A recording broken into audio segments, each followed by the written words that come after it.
שמע ישראל אלוהי, אתה כל יכול.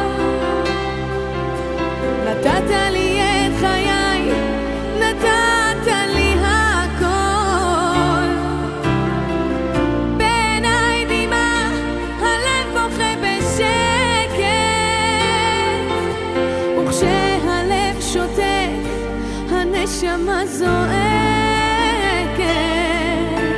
שמע ישראל אלוהי, עכשיו אני לבד. חזק אותי אלוהי, עושה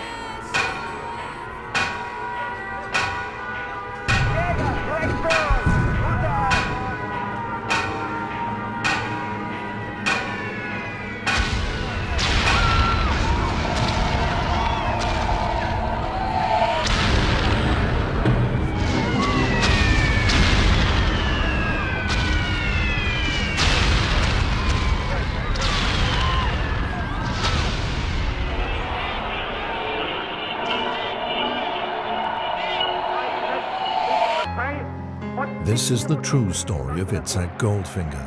In 1939, a 14-year-old boy from Poland suffers the gravest penalty for his crime. He is born a Jew. In the following 6 years, Itzhak survives 11 Nazi labor and concentration camps.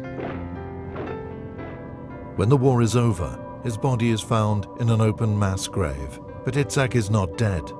He lives to tell his story. In Auschwitz, Itzhak gets a number tattooed on his arm.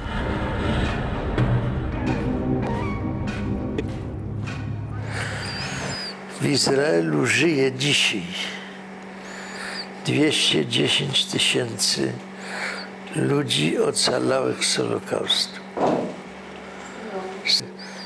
Już jest 65 lat po wojnie. Ci, którzy przeżyli, się zestarzyli. Często mąż umarł, została żona albo odwrotnie. I u nas mówi się o statystyce, że człowiek w ostatnie 3 lata przed śmiercią bierze więcej lekarstw niż w ciągu całego życia. I ponad 50% tych ludzi żyje z pomocy ubezpieczeń społecznych i dodatku specjalnego. Oni są w biedzie.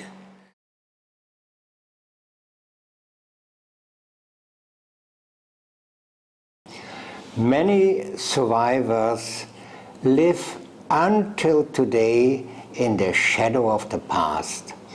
They were traumatized then, but up till today cannot forget the pictures of then. They live with their memories from then, with terrible things that their eyes have seen, and mostly they were left alone. They are feeling, they have a subjective feeling of loneliness. We don't let them alone. More than 300 therapists, physicians, psychologists, social workers, but also 700 volunteers. Altogether, we see on a weekly basis 12,000 survivors in the different centers of Israel. This is the reason that we come to you. We need urgently your help on these elder survivors to help now.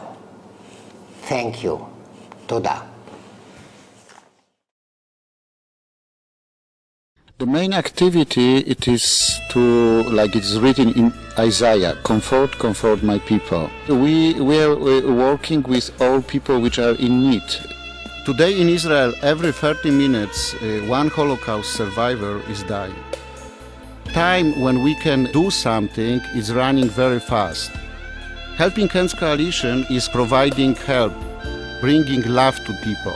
We would like that they will know that they are important for us. It's about dignity for these people.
On January 27 in 1945, the concentration camp in Auschwitz was delivered.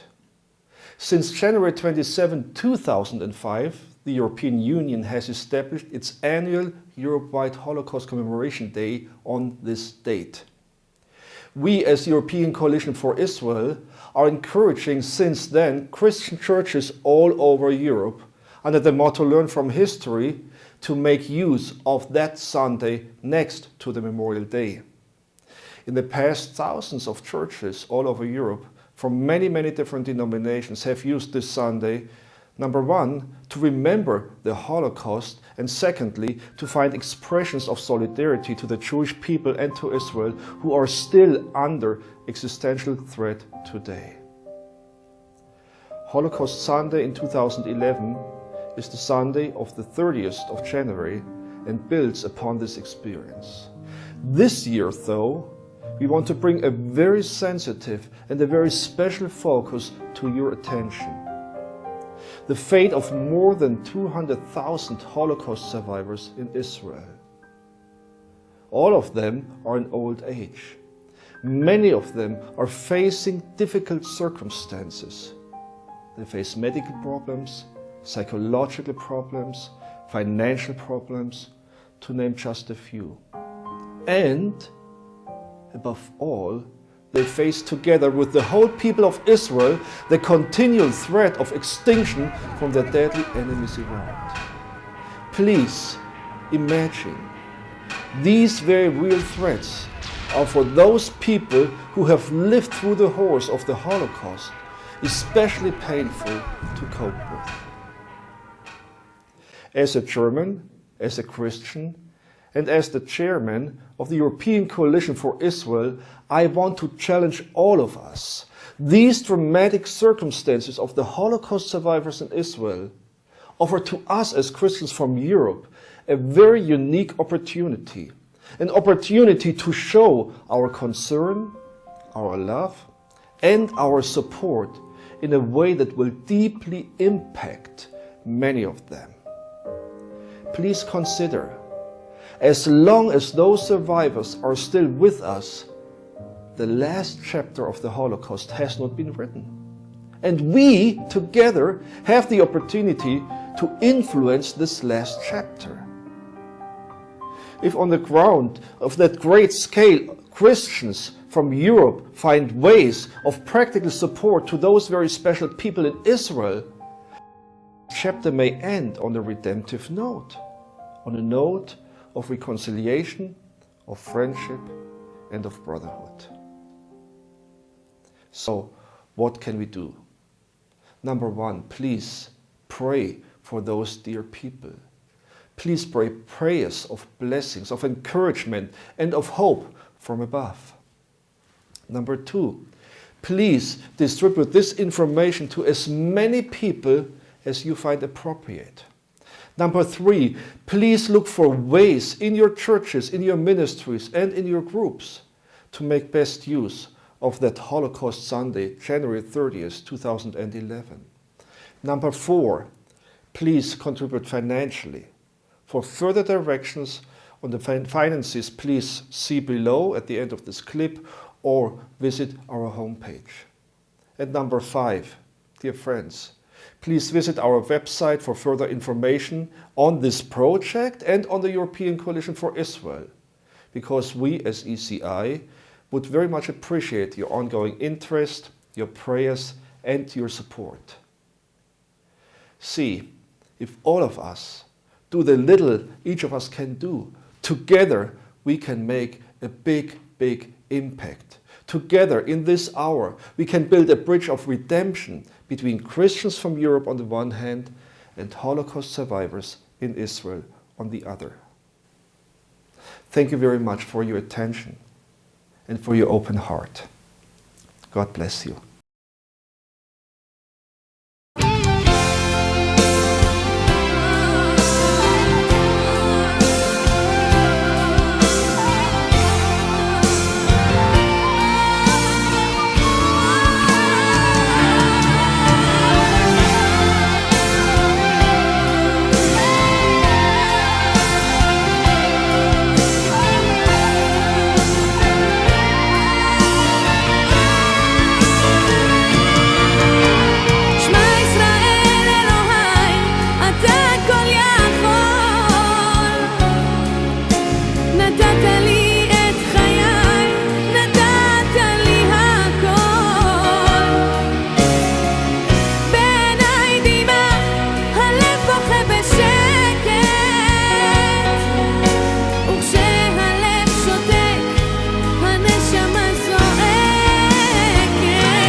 חזק אותי